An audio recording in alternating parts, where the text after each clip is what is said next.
So Colin, it's really good to see you. Hi, how's it going? Good. I know this is our first time meeting, but we spoke on the phone before, and I sent you a bunch of forms, which you signed and sent back to me. But I just wanted to go over them again with you, if that sounds good. Yeah, that's okay. So yeah, just have you done therapy, met with a therapist at all before? Yeah, a few times. Okay, so you're pretty familiar with the process. Same thing here. This is a safe space. This is about a partnership that you and I get to build together where, you will be able to feel comfortable, hopefully, in sharing whatever you need to share with me. And I wanted to just remind you of informed consent. I cannot share anything about what we talk about, even with other healthcare providers, unless you ask me to. And anything that you say here just stays in the session. The only times in which I would have to tell someone else is if there's an imminent risk of danger to yourself or others.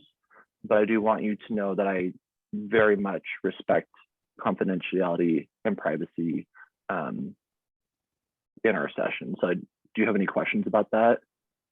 That sounds great. Thank you. Okay, awesome. Please tell me a little bit about what's brought you here today. I'm sorry, it cut out a little bit there. Yeah, could you please just tell me a little bit about what's brought you here today? Yeah. So I live at a residential facility. My wife doesn't want me back home. I just have such a problem with drinking. Um, I'll do good for a few days and then something will happen or I'll just get bored and it's just all hell will break loose. And then I don't I get loaded when I drink. Um, and so I'm just at this facility and I'm really depressed all the time, uh just thinking about how everything I've done in my life and my wife doesn't want me, my kids don't want me, and I'm just very insecure and just not happy all day. So I hear you say that you're at this residential facility. You've been kind of struggling to stay sober, drinking on and off. It sounds like you're aware of maybe some escalation or sort of intense consequences that happen as a result of your drinking. And I hear a lot of concern about, wanting to be here to be, supportive of yourself, but also for your wife and your kids. Yeah, my daughter doesn't talk to me anymore. Um, and my, my wife will kind of go back and forth. Sometimes she'll be really nice and supportive. Sometimes she'll be just nasty to me and blaming me um and yeah, I think back a lot of what um I just have a lot of regrets. You have a lot of regrets. It must be difficult, and isolating that your daughter isn't really speaking to you, and I get the sense of this like fractured relationship with your wife. Yeah, it is really isolating. I mean, the staff's nice. I really love the staff.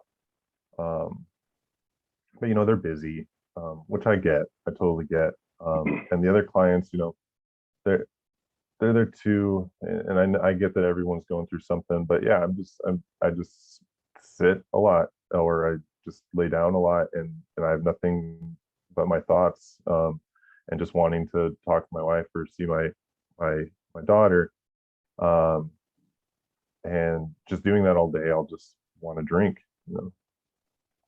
I want to acknowledge the fact that you're in this residential setting, and that's a difficult um, environment to be in, just because it's not what you're used to. And the people that you're telling me that you care about the most, your wife and your daughter, you're not able to be in contact with them. Um, and I get the sense that you're concerned about like being a burden, or overly, maybe Yeah, burdens are on the staff and your family. yeah. No, I there's a lot of guilt. I definitely feel like a burden, excuse me, to just what I've done. And I mean, some of my drinking, uh, I'll get really out of control, and um, say things I don't mean, and I'll do things I don't mean, and um, I don't blame my daughter for not wanting me in her life. Um, so Do you feel really regretful about some of the things that happen when you drink? very regretful. Yeah, very Tell, regretful. tell me more about some of these things that you regret. Um, I mean, like I said, when I drink, I just get loaded, and I try to hide it. Like I'm just like kind of a pathological liar about it. I mean, everyone knows I'm drunk, but I'll deny it. Um, I just have these awful fights with my wife. Um, just won't be there for my kids.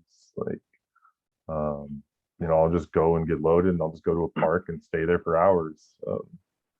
And I think that they're worried about me, like I'm putting my health at risk. Um, and I'm just not being a good father.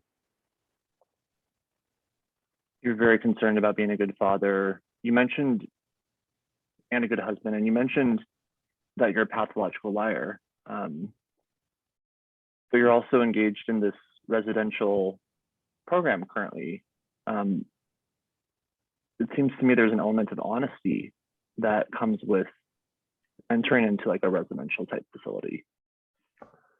I try. I try to be honest, but they let us out sometimes, and I've drank. I've drank when that happens, and sometimes they know, and sometimes I'll stay up, but sometimes I don't. And sometimes I don't think they know.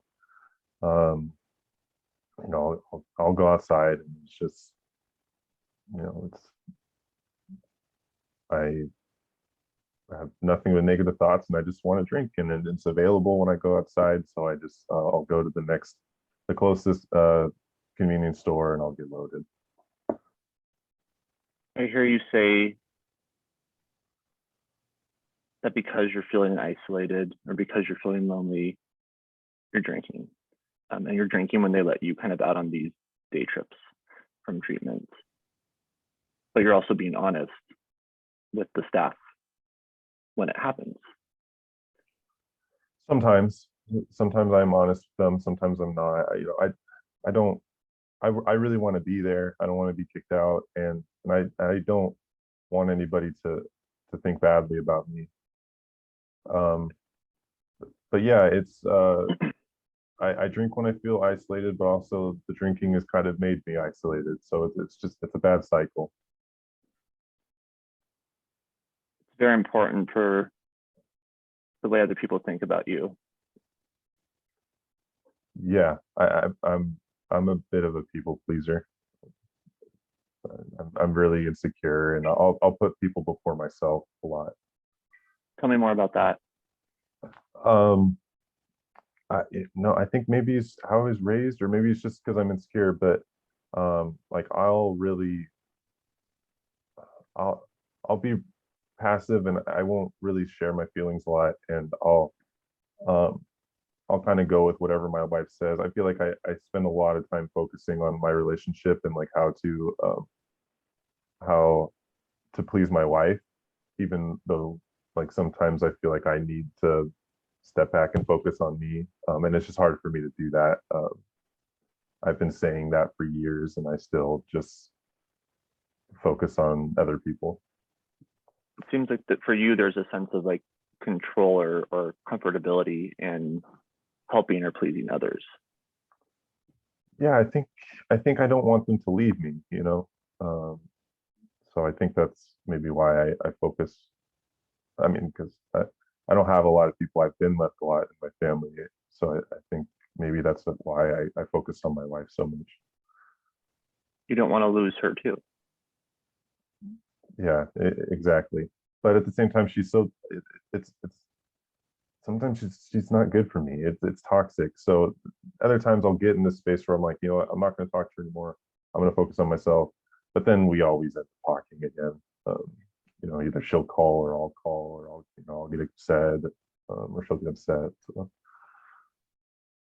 You're feeling like you don't want to be lonely, but you're also acknowledging that something about your relationship with your wife feels toxic. Yeah, it's really been bad sometimes. Um, and I think it gets in the way of my sobriety. We sometimes we just really don't talk to each other very well. She'll be really just say really mean things to me, and I know I kind of deserve them, but I'm trying to get better, so it's not helpful right now.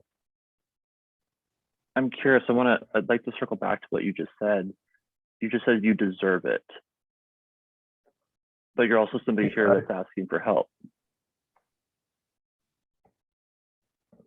Yeah, I've done a lot, like I said, I haven't been a good father or husband, and so I don't blame her for being mad at me. Um, but yeah, I'm trying to get help. I've been at this a long time, so it's sometimes it's kind of hard to stay hopeful, but I am trying, and I feel safe at the residential facility. I do feel safe there, so I've been enjoying that. I'm going to ask you a question Mhm. because you mentioned two things. What is the difference for you between deserving something and you taking accountability, maybe for some of the consequences of your drinking, as you've mentioned you're doing by keep trying and being in residential treatment? Um,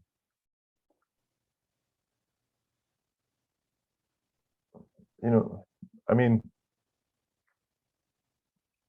it's I feel like I deserve better, or I guess I'm trying to work on that self-worth on myself, like um putting myself first, and um that I deserve to not be talked to so poorly by my wife. I think I just really the guilt gets in the way, um and and I just feel very insecure a lot.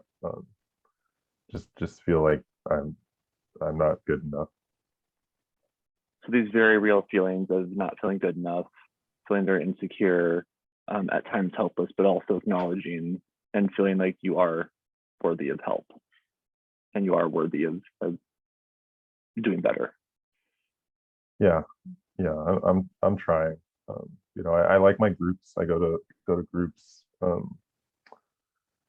and I like talking to the staff. There's a few staff there that I feel like I can talk to. It's so boring there sometimes, and just isolating, like we've said before. I kind of Same thing. go, I kind of go out of get it. Feel like I'm going out of my mind for a bit, but I'm safe there. So Sort of the same thing every day, but and that can be boring, but you are safe. yeah, I'm not. You know, I've done it a few times, but I'm not going out every day and getting loaded, um, and ending up passed out on the street or in the hospital, or and staff's there to kind of take care of me. Um, so yeah, I am really appreciative, and wanting to be there. When we started this session, you mentioned, feeling very lost. You're in this residential program. You've been having trouble staying sober. You feel disconnected from your wife and your daughter. There's the sense of like self-judgment and disappointment, maybe in your behaviors, but also this desire of wanting to do better. And now you're saying that you're acknowledging that you don't deserve to be talked to or treated in a harmful, toxic way, and that you are willing to acknowledge your own progress that you've been making in treatment, even if it is sometimes boring, because you are able to connect with people that are not just your wife or your daughter. You're connecting with sometimes other patients and staff and things like that. Yeah. Sometimes other patients that I know will be there, and we'll have a good time. People kind of come and go from there out of there. So, um, but yeah, I think I think where I'm at is like I know that this place is safe, and that I'm working on myself. It's hard for me to get from where I am now, which is kind of comfortable, to like maybe owning my house again, or having a job again, or having relationships again, having a better relationship with my wife, being able to talk to my daughter. It's that like transition that I've just been trying for, not seeing a whole lot of results there for a long time.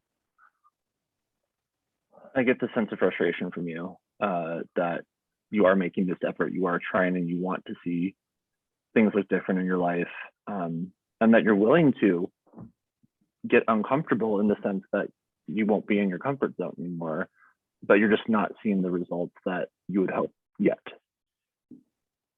Yeah, it feels kind of hopeless sometimes because it's, if I'm being honest, um, I, it's really hard to see myself not drinking. Um, I, to be honest, I don't like, I've been trying to be honest with myself. I don't think I'll ever stop drinking. Um, um, so those parts, it kind of feels kind of hopeless and dark. It feels almost inevitable that this is what your life's going to look like. Yeah, and that's where I think kind of the suicidal thoughts come in. Um, sometimes I'll just want to be here. Tell me more about the suicidal thoughts. Are they? Yeah, just tell me more about them. Um, there'll just be times where um, I don't know, I'll really get in my head. I'll just think and think and think um, and again, kind of that like not really feeling like anything's going to change. And I just don't want to be here sometimes. So, I get the thought in my head that sometimes I just want to go um, out in the cold and just lay down and go to sleep, and just not wake up. Wishes to die, not necessarily with a plan or an intent, but this feeling of just knowing it would be easier if you weren't here. Yeah, yeah. I'll just get thoughts and the feeling sometimes. Um, I don't have a plan, and I don't want to do it. I want to get help, but I will sometimes just be, um, just thinking, and I'll get there, and then I'll go take a nap, or I'll try to talk to staff. But sometimes I'll just isolate, just sit there and keep thinking. It's like these thoughts are almost like these suicidal thoughts or these negative thoughts are like a whirlpool for you. Like they're quicksand. They keep pulling you back in, even if you're able to distract yourself for periods of time. Yeah, yeah. I'll just get a lot of thoughts, and I'll just keep spinning and spinning. Um, and I take some anxiety meds, and they help a little bit, but some days I still get a lot of thoughts. So some days are better than others. There is some hope that you've told me about, and there are tools that you're implementing that you've already learned that are giving you brief moments of hope. Yeah, relying on the staff, taking my meds, going to groups, trying to not drink. I've been working on getting my pension. Used to work at the I put this in the file, but I used to work at the prison, so I have a pretty good pension that I'm trying to get all set up. Um, and yeah, um, so These are things that I'm you're trying. hoping for and working towards. Yeah, yeah, and sometimes it feels like they're going well. Like, if I get my pension, I'm gonna have enough money to be able to be stable. I don't need much. I could maybe get a place and get a part-time job or something. Sometimes I think about going back to school and just taking a class or two. Um, trying to keep myself busy. The Collin, those seem like very hopeful rather than hopeless statements. Um, yeah, it's it's stuff I would really like to do. I just get really I get the thoughts and I get really unsure of myself, and then I get down on myself, and I don't, um, my mind's not as sharp as it used to be. It can be hard to think. Like I tried school once and I had to drop out. So it's fighting a lot of doubt, but I'm trying to work on those things. You have this desire to sort of seek this meaning and this purpose in life for yourself that's beyond the drinking. Yeah, yeah. There's other things I'd like to do. And when I drink, that's all there is. That's what my life is. I lose everything if I drink. So Collin, when we started the session,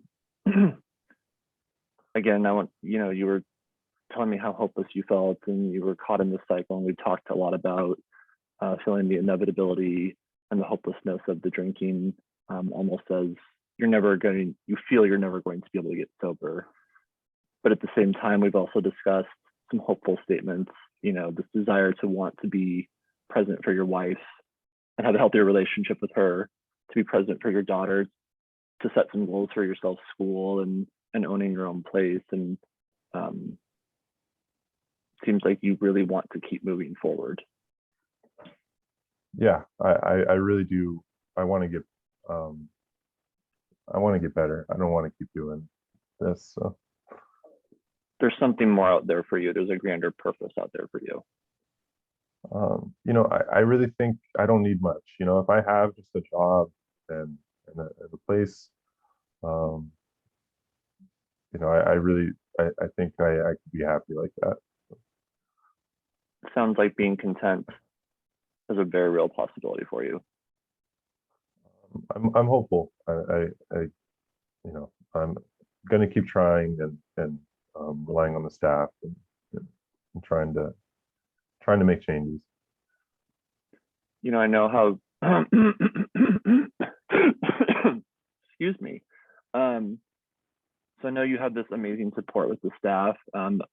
If you're open to it, I would love to, continue to offer my services and to be able to meet with you for that additional support, both while you're in residential, afterwards, just, as long as you find it helpful, if that's something you are interested in continuing.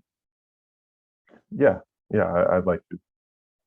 And again, I just want to reiterate, I feel like you've given me some very resilient, hopeful statements in this session. And, those are something I would love to explore with you about how to achieve some of those goals you have for yourself in our next session. All right. Thank you very much. I really appreciate it. Absolutely. Do you have any other questions for me? Any things we didn't get to discuss today that you would like to bring up now? I don't think so. Okay, Collin. Well, you know how to get a hold of me, and I look forward to seeing you next week. All right. Thanks a lot, buddy. All right. Thanks.